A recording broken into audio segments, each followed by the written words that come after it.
Alors l'histoire du domaine des oiseaux, elle est intimement liée à l'histoire de l'aménagement de l'autoroute A66. Lorsque les entreprises adjudicataires des travaux autoroutiers ont voulu se procurer des matériaux, ils sont venus nous voir et nous ont demandé s'il serait possible d'installer une carrière sur la commune de Mazères. Pendant les travaux, on s'est aperçu qu'il y avait énormément d'oiseaux migrateurs, malgré les bulldozers, malgré le bruit des machines de l'extraction.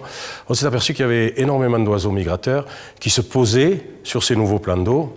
Et un oiseau particulièrement mythique et relativement rare à l'époque, en tout cas en Midi-Pyrénées, c'était les chasses blanches. Alors à partir de tout cela, on s'est dit, on ne va pas mettre des pédalos, on ne va pas faire une guinguette, on va faire une base de loisirs nature, découverte de la flore et de la faune. Et c'est comme ça qu'est né le domaine des oiseaux.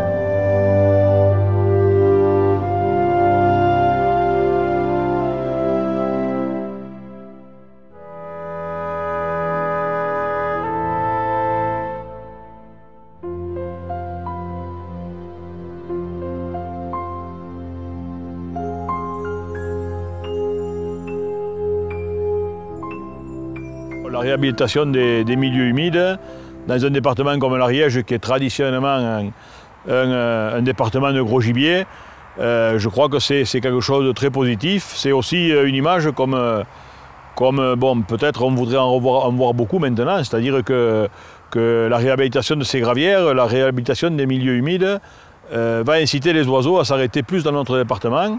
Je crois que c'est une belle image pour les chasseurs, une image de responsabilité.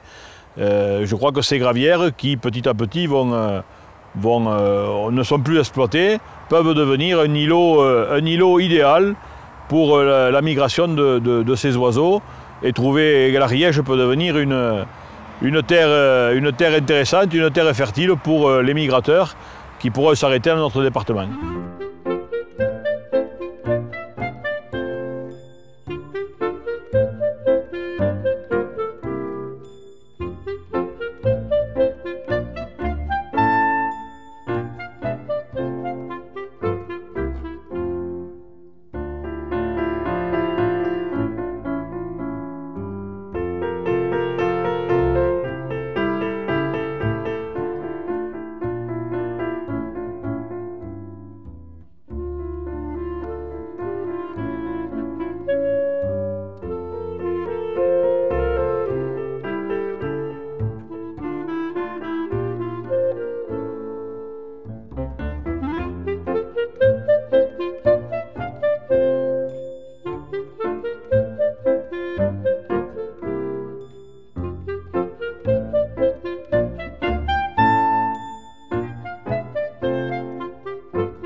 Plus de 200 espèces d'oiseaux s'arrêtent sur ce site.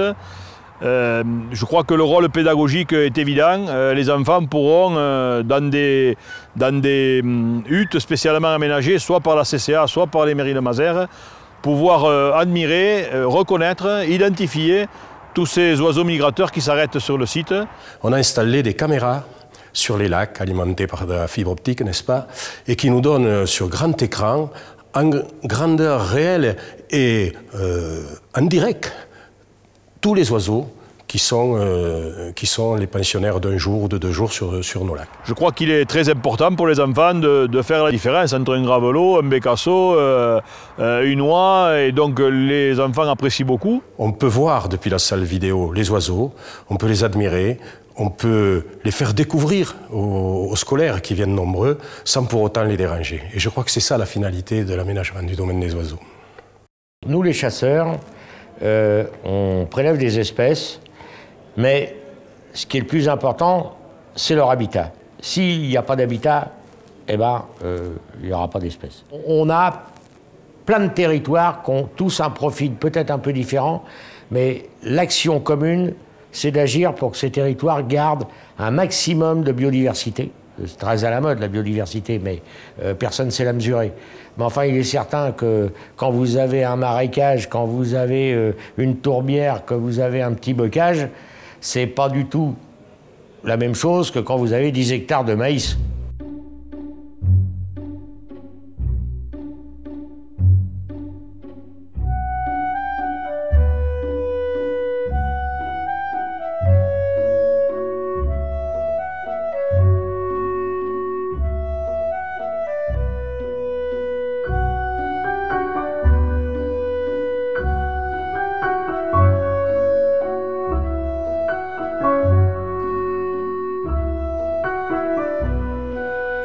Nous avons souhaité réintroduire la cigogne blanche en Ariège.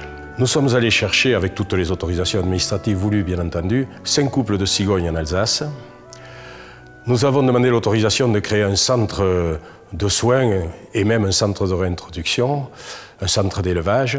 Et actuellement, eh bien, ce centre fonctionne bien. Actuellement, en été, on a 40-45 cigognes sur le site. On a des cigognes sauvages qui sont venues s'ajouter à celles qu'on était allés chercher à l'extérieur. On a de la reproduction et on est en train de réussir notre pari, qui est celui de réintroduire la cigogne blanche dans le département de l'Ariège.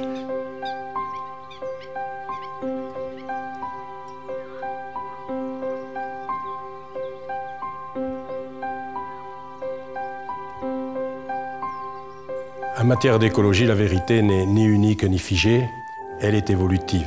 Ce qui peut être un péché aujourd'hui, au plan écologique, peut être une réussite demain. Et je crois que le domaine des oiseaux est exemplaire à ce niveau-là. Une carrière, par définition, une gravière, ben c'est déstructurant pour le territoire. Mais lorsque on la réaménage, cette gravière, lorsqu'on crée des zones à faible profondeur, lorsqu'on investit des sommes considérables, parce qu'on investit des sommes considérables dans les replantations, il faut savoir, il y a des potentiels énormes de réhabilitation des carrières existantes, et je crois que ça, c'est un exemple, il suffit de le suivre.